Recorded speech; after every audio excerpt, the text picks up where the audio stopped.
Good morning class. आज हम पढ़ेंगे कि जो साउंड अलग अलग हमें सुनाई देती हैं। जैसे मैं बोल रही हूँ तो मेरी आवाज़ अलग है, आप बोलते हो तो आवाज़ अलग होती है। कोई मैन होता है तो वो बोलता है तो उसकी आवाज़ अलग होती है। मोस्टली सबकी आवाज़ें अलग अलग होती हैं। तो वो क्यों होती है, किस चीज़ में फ़र्क होता है, तो आज हम उसके बारे में पढ़ेंगे। लेकिन उससे बारे में पढ़ने से पहले आपको कुछ चीज़ों का पता होना चाहिए। जैसे जैसे आपको इतना तो पता चल गया है कि जब भी कोई ध्वनि प्रोड्यूस होती है वो किसकी वजह से होती है, किसी भी वस्तु के कंपन करने की वजह से।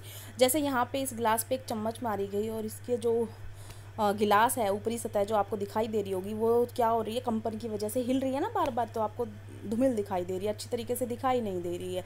तो किसी वस्तु का बार बार इधर उधर गति करना जो है वो कंपन कहलाता है, ये आपको पता है, ठीक है ना। टू एंड फ्रो मोशन होता है किसी भी ऑब्जेक्ट का, वो एक कंपन होता है।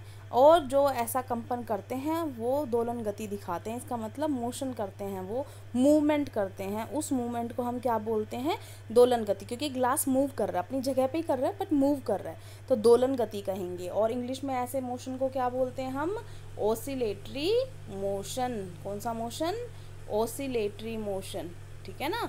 ऑसिलेशन क्या होता है, to and fro movement from the median position, ठीक है ना।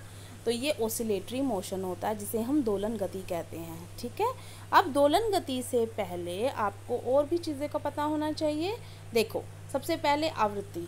आवृत्ति किसको बोलते हैं बेटा, हम आवृत्ति बोलते हैं फ्रीक्वेंसी को। किसको बोलते हैं, फ्रीक्वेंसी को।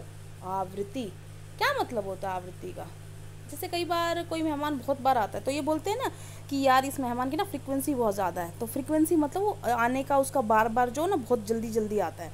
तो आवृत्ति का मतलब क्या होता है कि एक सेकंड में, प्रति सेकंड में कितने दोलन हो रहे हैं। फॉर एग्जांपल, जो वो ग्लास ही आपने कंपन करवा रखा था, एक सेकंड में मान लो वो 3 बार अपनी उसी पोजीशन पे आ रहा है, तो इसका मतलब उसकी जो आवृत्ति है वो 3 हर्ट्ज़ है, ठीक है।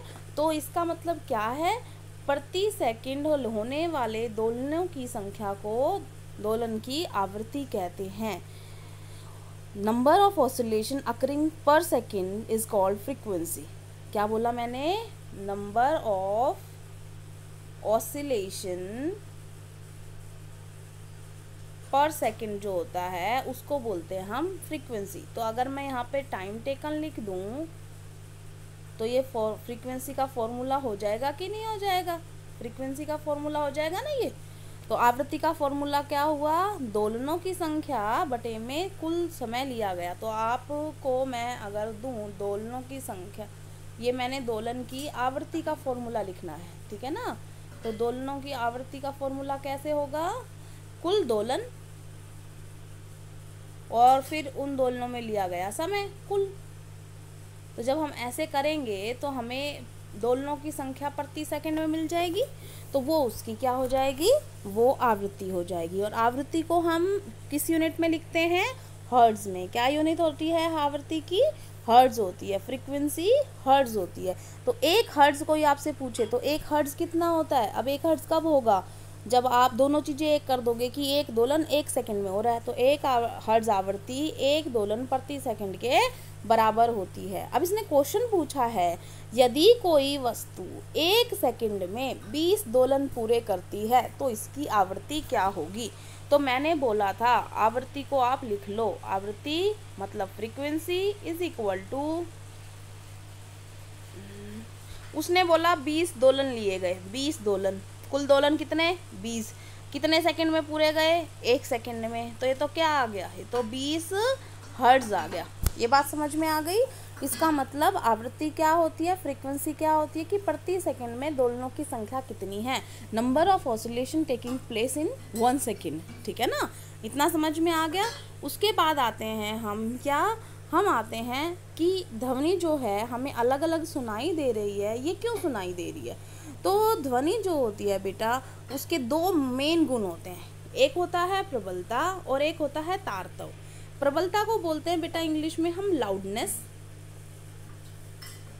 और तारतव को बोलते हैं हम पिच। पिच और लाउडनेस जो होती हैं ये 2 मेन चीज़ें होती हैं किसी भी साउंड की।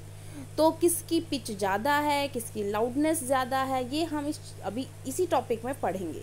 तो लाउडनेस जो होती है लाउडनेस एक तरीके से, हम सबसे पहले लाउडनेस पे आ रहे हैं। जो लाउडनेस होती है, प्रबलता होती है, वो किस पर डिपेंड करती है?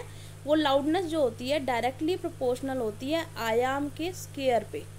आयाम को बेटा एम्पलीट्यूड बोलते हैं, आयाम का स्क्वायर। इसका मतलब अगर तुम किसी का आयाम दुगना कर दोगे तो उसकी लाउडनेस कितनी हो गई? 4 गुना। अगर उसका तुम आयाम 3 गुना कर दोगे तो उसकी लाउडनेस कितनी हो जाएगी? 9 टाइम्स, 9 गुना हो जाएगी। नहीं समझ में आया? दोबारा से करते हैं। जो प्रबलता होती है, प्रबलता किसी भी साउंड की, वो डायरेक्टली प्रोपोर्शनल का होता है समानुपाती। समानुपाती का मतलब क्या है? तुम उस चीज़ को उतना बढ़ाओगे, उसके बढ़ने का ही होगा, वो घटाओगे तो वो चीज़ घटेगी, ठीक है ना। तो डायरेक्टली प्रोपोर्शनल है वो आयाम के स्क्वायर के। आयाम अभी थोड़ी देर पहले आया था, नहीं बताया आपको आयाम? कोई बात नहीं, अभी बता देंगे। तो आयाम जो है उसका स्क्वायर होता है, वो होती है प्रबलता। इंग्लिश में इसको बोलते हैं प्रबलता को लाउडनेस। और लाउडनेस जो होती है डायरेक्टली प्रोपोर्शनल होती है एम्पलीट्यूड के। किसके? एम्पलीट्यूड। आयाम को क्या बोलते हैं हम? एम्पलीट्यूड। और उसका हमने क्या कर दिया? स्क्वायर। अब आप मुझे ये बताओ, फॉर एग्जाम्पल किसी की एम्पलीट्यूड जितनी थी, अगर मैंने उसकी एम्पलीट्यूड 5 गुना बढ़ा दी तो अब उसकी लाउडनेस पे क्या फ़र्क पड़ेगा? देखो, मान लो शुरुआत में इसकी थी x, कितनी भी थी, हमें कोई मतलब नहीं, ठीक है ना। तो इसकी कुछ होगी, कुछ भी हो, एक्चुअली इसकी कितनी होगी? x का स्क्वायर, डबल है ना उससे, मतलब सॉरी 2 स्क्वायर में जा रही है ना। तो अब ये क्या हो रही है? अब हम कह रहे हैं कि ये 5 टाइम्स हो गई, तो 5 टाइम्स का स्क्वायर होगा यहाँ पर। 5 टाइम्स का स्क्वायर कितना गुना हो जाएगी? 25x का। तो x स्क्वायर तो पहले भी थी, लेकिन कितनी बढ़ गई? अब 25 गुना बढ़ गई। तुम इसको 5 बढ़ाओगे, ये 25 बढ़ेगी। तुम 4 बढ़ाओगे, ये 4 चौक 16 बढ़ेगी। ये 3 बढ़ाओगे तो 3 तिया 9, ये 9 बढ़ेगी, ठीक है ना। तो इसको जितना बढ़ाओगे ये उसका स्क्वायर बढ़ेगी। इतनी बात समझ में आ गई। अब हम आयाम पे आते कैसे हैं? देखो, आयाम कैसे बताऊं मैं आपको? ये देखो, अगर मैं एक वेव बनाती हूँ, वेव तो आपको पता हो ना, ऐसे होती है वेव, पता है ये वेव ऐसे होती है। तो उसका मीन ये है, यहाँ से इस बिंदु की ऊंचाई आयाम होती है। जो मीन वैल्यू है ना, बीच वाली वैल्यू है, उससे इस टॉप तक की वैल्यू, या यहाँ से इस निचाई तक वाले की वैल्यू जो होती है, उसको हम क्या कहते हैं? एम्पलीट्यूड, आयाम, ठीक है। अब इतनी बात समझ में आ गई। अब हम क्या आ रहे हैं, देखो, अब प्रबलता की बात हो रही है कि प्रबलता कितनी है या कितनी कम है या कितनी ज़्यादा है, उससे बात करते हैं। इसी एक्सपेरिमेंट को आपने घर पे करना है। क्या किया है इस बच्चे ने? एक थर्माकोल की बोल, आप थर्माकोल आपके घर पे नहीं होगा, कोई दिक्कत नहीं है, छोटा सा कागज़ रोल करो, उसको सुई में अच्छी तरीके से पिरो के और लटका लो। धागा लटका लिया ये आपने, ठीक है। अब लटका लिया और इस गिलास को पहले एक हल्का सा चम्मच मारना, बिल्कुल शांत स्वभाव वाला, थोड़ा सा हल्का सा, और आप उसके पास रखो किनारे पे। वो हल्का सा दूर जाएगा। मान लो फॉर एग्जांपल तुमने हल्का सा करा था तो ये चला गया यहाँ तक कंपन कर रहा था, ठीक है, यहाँ तक करा उस धागे ने और फिर थोड़ी देर में शांत हो गया। उसके बाद मैंने बोला कि तुम्हें जितना जोर है ना उतना ग्लास पे मारो, और ये उधर पे ही होनी चाहिए, ये उधर पे होनी चाहिए। और अब की बार तुमने ग्लास पे जोर से मारा तो अब की बार ये कहाँ तक जाएगी? यहाँ तक। अब हुआ क्या? हुआ ये कि जब तुमने हल्के से मारा था तो एम्पलीट्यूड कम था, ठीक है। जब तुमने ज़्यादा ज़ोर से मारा तो एम्पलीट्यूड, जो साउंड वेव्स बन रही है उसका एम्पलीट्यूड ज़्यादा है, तो वो ज़्यादा प्रबल है। वो जो वेव्स जो बन रही हैं, साउंड वेव्स, वो ज़्यादा प्रबल है, तो वो ज़्यादा दूर तक जाएगी। ये बात समझ में आ गई। तो अगर किसी की प्रबल आवाज़ होती है तो वो दूर तक सुनाई देती है, अगर किसी की प्रबल नहीं होती है तो वो दूर तक सुनाई नहीं देगी। ये बात समझ में आ गई। इसका मतलब जितनी ज़्यादा प्रबलता बढ़ेगी उतनी ज़्यादा साउंड आगे तक जाएगी। बात समझ में आ गई। अब देखो, इसका ये हमने एक्सपेरिमेंट कर लिया कि जब हमने कम फोर्स लगाई थी तब थोड़ी दूरी तक गया था, क्योंकि वो थोड़ी एम्पलीट्यूड के था। जब ज़्यादा जोर लगाया तो वो ज़्यादा एम्पलीट्यूड किया, वो तो ज़्यादा दूर तक जाएगी। अब इसका इसने एग्जाम्पल ये लिया है कि चलो आपने ये कर लिया एक्सपेरिमेंट, उसके बाद वो आपसे पूछ रहा है कि दोनों को कंपित करा के देखना और ये बताना कि किसके में आयाम ज़्यादा होगा। तो ऑफकोर्स किसके में आयाम ज़्यादा होगा, जब ज़्यादा जोर से मारा था। अब ये देखो, ध्वनि की प्रबलता उसके आयाम पर निर्भर करती है। ध्वनि की प्रबलता मतलब loudness of A sound depends on it's amplitude, ठीक है ना, कि ध्वनि की जो प्रबलता होती है उसके आयाम पर निर्भर करती है। जब किसी वस्तु का, कंपित वस्तु का आयाम अधिक होता है उसके द्वारा उत्पन्न ध्वनि प्रबल होती है। इसका मतलब कोई वस्तु है जो कंपित हो रही है, अगर उसका एम्पलीट्यूड ज़्यादा है तो ऑटोमेटिकली उसकी जो ध्वनि होगी, जो साउंड प्रोड्यूस करेगी वो लाउड होगी, ज़्यादा लाउड होगी। अगर एम्पलीट्यूड लेस होगा तो वो लाउड नहीं होगी या कम होगी, ठीक है ना। अब इसकी हमने करी है तुलना। इसने बोला कि दोनों ग्लास में जो कंपन करोगे ना तो आवाज़ की तुलना करना, किसकी में आपको ज़्यादा प्रबल आवाज़ सुनाई देगी, किसकी में कम सुनाई दे रही है, ठीक है।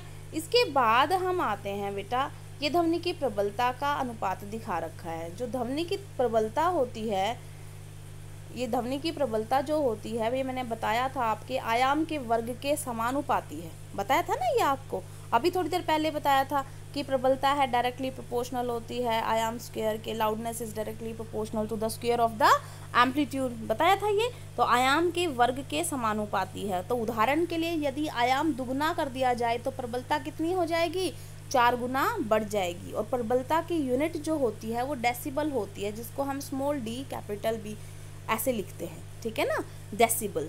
तो हम जैसे सांस लेते हैं तो कितनी आवाज़ आ रही है, हम नॉर्मल सांस ले रहे हैं या हम बोल रहे हैं तो कितनी आ रही है, ये सब लगभग दे रखा है। लगभग जब हम सांस लेते हैं तो 10 dB की आवाज़ निकलती है। जब मन फुसफुसाहट मतलब जब गुपचुप बात करते हो ना तुम, तब 30 dB की निकलती है। सामान्य बातचीत या वार्तालाप जब करते हैं तो 60 dB की होती है। व्यस्त यातायात, भीड़ भाड़ वाले इलाके में चले जाओ तब जो होती है वो 70 dB होती है। और औसत फैक्ट्री जो होती है 80 dB होती है। और अगर 80 dB से ज़्यादा चली जाए तो वो फिर हमारे लिए इतना ज़्यादा शोर है कि हमें बर्दाश्त होना मुश्किल हो जाता है, ठीक है ना, हद से ज़्यादा जिसको बोलते हैं नॉइस पोल्यूशन। तो 80 dB से ज़्यादा फिर क्या हो जाता है, वो शोर हो जाता है जो हमें प्रॉब्लम करना देना शुरू कर देगा। इतनी बात समझ में आ गई। अब वही जो बात जो थोड़ी देर पहले बताई थी मैंने आपको, ये अभी दोबारा से इसने बताई है कि ध्वनि की प्रबलता जो है इसके आयाम पर निर्भर करती है। जब किसी कंपन वस्तु का आयाम अधिक होता है तो ध्वनि उतनी ही प्रबल होती है। ये मैं आपको पहले ही बता चुकी हूँ। अब हम आते हैं नेक्स्ट। इसका नेक्स्ट में भी इसने प्रबलता ही दिखा रखी है, चलो प्रबलता को ही कर लेते हैं, फिर तारतों पर आएंगे। तो अब यहाँ पे आपको दिखाई दे रही होगी प्रबल आवाज़। अभी इसने प्रबल करी, अभी इसने आ गई है, प्रबलता हो गई। अब हम आते हैं नेक्स्ट गुण पे, तारतव। तारतव क्या होता है बेटा, तारतव को हम तीक्ष्णता भी बोलते हैं, श्रिवनेस भी बोलते हैं। तो ये ध्वनि की दूसरी जो प्रॉपर्टी थी, क्या, तारतव। तारतव को क्या बोलते हैं हम, पिच, ठीक है। अब ये जो पिच है, pitch of the sound depend करती है उसकी फ्रीक्वेंसी पे। इसका मतलब फ्रीक्वेंसी किसी की ज़्यादा होगी, डायरेक्टली प्रोपोर्शनल है उसके पिच के, तो अगर किसी की फ्रीक्वेंसी ज़्यादा होगी तो पिच भी ज़्यादा होगी, अगर किसी की फ्रीक्वेंसी कम होगी तो पिच भी कम होगी, ठीक है। अब ये कैसी होगी, ये क्या चीज़ होती है, पिच क्या होती है, आवृत्ति क्या होती है, फ्रीक्वेंसी क्या होती है, तो मैं दोबारा से रिकॉल करवाती हूँ। पिच डिपेंड कर रही है किस पे, फ्रीक्वेंसी पे।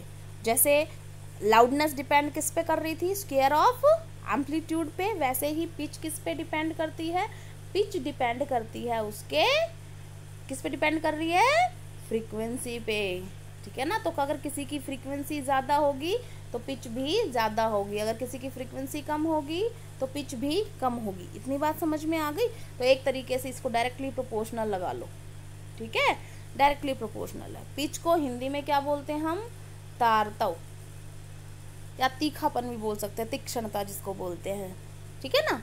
फ्रीक्वेंसी को हम बोलते हैं आवृत्ति, प्रतिदोलनों की संख्या कितनी है वो, ठीक है ना। अब यहाँ पर देखो, ये एक बच्चा ड्रम बजा रहा है और यहाँ पर एक बच्चा वो सीटी टाइप बजा रहा है। आप मेरे को एक बात बताओ, कौन सी आवाज़ कानों में चुभेगी, सीटी चुभेगी या ड्रम चुभेगा, सीटी।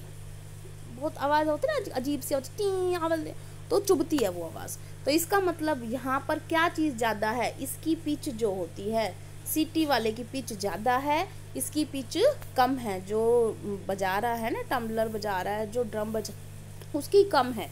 तो कैसे, देखो उसकी साउंड वेव्स में फ़र्क देखो आप, इसकी साउंड वेव्स में फ़र्क देखो। इसके में इतनी जगह में कितनी आई हैं, मुश्किल से 3 आई हैं, है ना। और इसके इतनी जगह में कितनी आ गई, यहाँ से इतनी जगह में तो पता नहीं कितनी आ गई, 1 2 3 4 5 6 7 7 8 आ रही है, ठीक है ना। तो इसका मतलब दोलनों की संख्या उसमें ज़्यादा है। तो एक तरीके से याद करो एक बार तुम्हारी फ्रीक्वेंसी की डेफिनेशन, नंबर ऑफ ऑसिलेशंस पर सेकंड। तो इसके अंदर नंबर ऑफ ऑसिलेशन क्या है, ज़्यादा है, फ्रीक्वेंसी ज़्यादा है, तो पिच भी क्या होगी, ज़्यादा होगी। जिसकी पिच ज़्यादा होगी, तारतव ज़्यादा होगा, तीक्ष्णता ज़्यादा होगी, उसकी आवाज़ चुभती है कानों में, ठीक है ना। तो बोलते हैं ना तेरी बड़ी तीखी आवाज़ है, मत बोला कर ज़्यादा, बोलते हैं ना, कई बार बच्चे बोलते हैं तेरी बड़ी पैनी आवाज़ है। तो वो पैनी आवाज़, वो तीखी आवाज़, इसका मतलब क्या है, उनकी आवाज़ में क्या चीज़ ज़्यादा है, फ्रीक्वेंसी ज़्यादा है। तो उनकी आवाज़ की फ्रीक्वेंसी ज़्यादा होने की वजह से तारतव ज़्यादा आ रहा है, जो कि प्रॉब्लमेटिक है, ठीक है ना। अब देखो इस बात को हम समझेंगे कैसे। तो सीटी की आवृत्ति अधिक है, इस वजह से उसका तारतव जो है वो ज़्यादा है। ये देखो यहाँ से सीटी की आवृत्ति अधिक होती है, इसलिए अधिक तारतव की ध्वनि वो उत्पन्न करता है, ठीक है ना। और जो ड्रम था वो कम तारतव की ध्वनि उत्पन्न करता है। ये बात समझ में आ गई। अब इसके बाद वो कंपैरिजन कर रहा है पक्षी का और शेर का। अब हम बात करेंगे, पक्षी की आवाज़ सुनी होगी आपने, ठीक है ना, चिड़िया की लगा लो या किसी की भी। तो पक्षी की जो होती है ना, वो उच्च तारतव की ध्वनि होती है, ची ची ची ची, उच्च तारतव की होती है ना। तो लेकिन जो शेर की दहाड़ होती है उसका तारतव कम होता है, तारतव मंद है। इसका मतलब ये नहीं है कि उसकी दूर तक सुनाई नहीं देगी, क्योंकि दूर तक सुनना किस बात पे डिपेंड करता है, कितनी प्रबल आवाज़ है। तो शेर की दहाड़ ज़्यादा प्रबल होती है, तो वो दूर तक सुनाई देगी। शेर की दहाड़, वो एक बार दहाड़ेगा दूर तक सुनाई देगी, लेकिन उसकी जो पिच है वो कम है, लेकिन उसकी जो लाउडनेस है, प्रबलता है, वो ज़्यादा है। ज़्यादा प्रबल आवाज़ होगी, ज़्यादा दूर तक सुनाई देगी, ठीक है ना। और जो पक्षी की तारतव ज़्यादा होने की वजह से उसकी जो आवाज़ है वो तीखी है, लेकिन उसका प्रबलनेस जो है, वो प्रबलता जो बोलते हैं, जो लाउडनेस बोल रहे हैं, वो लाउडनेस थोड़ी कम है। तो पक्षी की ध्वनि क्या होती है, दुर्बल होती है। तो अगर एक ही जगह पे पक्षी बोल रहा है और एक ही जगह पे शेर बोल रहा है, फॉर एग्जाम्पल हम मान लेते हैं हमने ये पक्षी बना दिया, भाई मान लो तुम ये पक्षी है, तुम, मैं लिख देती हूँ, ठीक है ना, ये पक्षी हो गया, ठीक है ना, ये एक जगह पे, और ये शेर हो गया, ठीक है। दोनों को बोला तुम्हारा कंपटीशन है, ठीक है ना, कंपटीशन है, और तुमने जोर से बोलना है। इसने अपनी आवाज़ छोड़ी, इसने अपनी आवाज़ छोड़ी। तो आप जो बंदा यहाँ पर खड़ा है उसको इसकी आवाज़ सुनाई देगी। क्यों सुनाई देगी, क्योंकि इसकी शेर के अंदर क्या चीज़ ज़्यादा है, लाउडनेस। और लाउडनेस का मतलब प्रबलता, प्रबलता जिसकी ज़्यादा होगी वो दूर तक जाती है, ठीक है ना।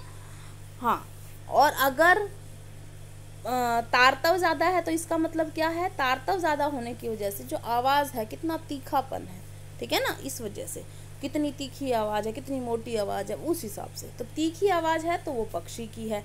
तो अब आपको समझ में आ गया होगा कि क्या अंतर होता है ध्वनि में, किसी किसी की किसकी प्रबल है, किसकी तारतव ज़्यादा है, ये सब समझ में आ गया होगा। तो देखो अब जैसे क्वेश्चन ही पूछ लिया, मान लो बच्चे की आवाज़ की आवृत्ति कैसी होती है ये बताओ आप। ऑफकोर्स बच्चे की आवाज़ ना ज़्यादा तेज़ से बोले तो चुभने लग जाती है, तो इसका मतलब क्या हुआ, बच्चे की आवाज़ के अंदर जो आवृत्ति है वो ज़्यादा है, तारतव जो है वो ज़्यादा है। और महिला की आवाज़ में भी पुरुष के कंपैरिजन में तारतव ज़्यादा होता है, तो उनकी आवाज़ें तीखी होती हैं, ठीक है। तो ज़्यादातर जो मेल्स होते हैं, जो पुरुष होते हैं, उनकी आवाज़ थोड़ी मोटी होती है, प्रबल आवाज़ होती है, ठीक है। अब आते हैं हम श्रव्य और अश्रव्य ध्वनियों पर। श्रव्य का मतलब होता है बेटा जो सुन सकें हम, और अश्रव्य का मतलब जो हम ना सुन सकें। इंग्लिश में श्रव्य को बोलते हैं ऑडिबल। ऑडिबल का मतलब जिन आवाज़ों को हम सुन सकते हैं। अश्रव्य का मतलब नॉन ऑडिबल, जिनको हम नहीं सुन सकते हैं। तो हम सारी आवाज़ें नहीं सुन सकते हैं, दुनिया में पता नहीं क्या क्या चीज़ कंपन करती है और क्या क्या चीज़ें आवाज़ें निकाल रही है। हम जो सिर्फ सुन सकते हैं, जो हमारी सिर्फ श्रव्य आवाज़ें हैं जो हम सुन सकते हैं, वो सिर्फ 20 हर्ट्ज से लेके हम 20,000 हर्ट्ज की आवाज़ें सुन सकते हैं। 20 से लेके 20,000 हर्ट्ज़ की आवाज़ें सुन सकते हैं। अगर उससे ज़्यादा या उससे कम, मतलब 20 से अगर कम हो और 20,000 से अगर ज़्यादा हो, ये आवाज़ अगर निकलती हैं तो हमें सुनाई नहीं देती हैं। ठीक है, तो ये हो गई। अब ज़रूरी नहीं है हमें सुनाई नहीं देती तो किसी को भी सुनाई नहीं देंगी। जैसे आपको पता होगा कि जो जंतु जो होते हैं, डॉग्स जो होते हैं, कैट्स जो होती हैं, उनको कई बार 20,000 से ज़्यादा भी सुनाई देता है। बैट्स जो होते हैं उनको भी सुनता है। तो बैट्स जो होते हैं या डॉग्स जो होते हैं उनको 20,000 से भी ज़्यादा का सुनाई देता है। तो इसका मतलब उनकी 20,000 से ज़्यादा की अधिक आवृत्ति सुनने की क्षमता होती है। तो इसी वजह से कुत्ते जो होते हैं वो पुलिस फोर्स में होते हैं। देखा भी होगा आपने, सीटीओ का उपयोग करते हैं उनको हैंडल करने के लिए। हमें उनसे ज़्यादा फ़र्क नहीं पड़ता, लेकिन वो जो कुत्ते होते हैं उनको फ़र्क पड़ता है, क्योंकि हम नहीं सुन सकते 20,000 से ऊपर की, बट वो सुन सकते हैं। ठीक है, आपने अल्ट्रासाउंड भी सुने होंगे कि अल्ट्रासाउंड करवाना है, डॉक्टर के पास जाना है, ये प्रॉब्लम हो गई है। तो अल्ट्रासाउंड जो होती है, देखो नाम में ही पता चल रहा है आपको, अल्ट्रा। अल्ट्रा का मतलब ऊपर किसी चीज़ का, ठीक है ना। मतलब एक होता है ना, जैसे ये बीच की स्टेज, ये ऊपर की स्टेज, ये नीचे की स्टेज। तो ये जो हमारी स्टेज थी ये 20,000 की स्टेज है। यहाँ पर इससे ऊपर जा रहा है तो वो अल्ट्रासाउंड में जाएगा। पराश्रव्य, श्रव्य कब तक था? जब तक वो 20,000 तक था, तो ये पराश्रव्य हो गया। ठीक है ना। और अगर 20 हर्ट्ज से नीचे हो जाए तो उसको बोलते हैं बेटा इंफ्रासाउंड।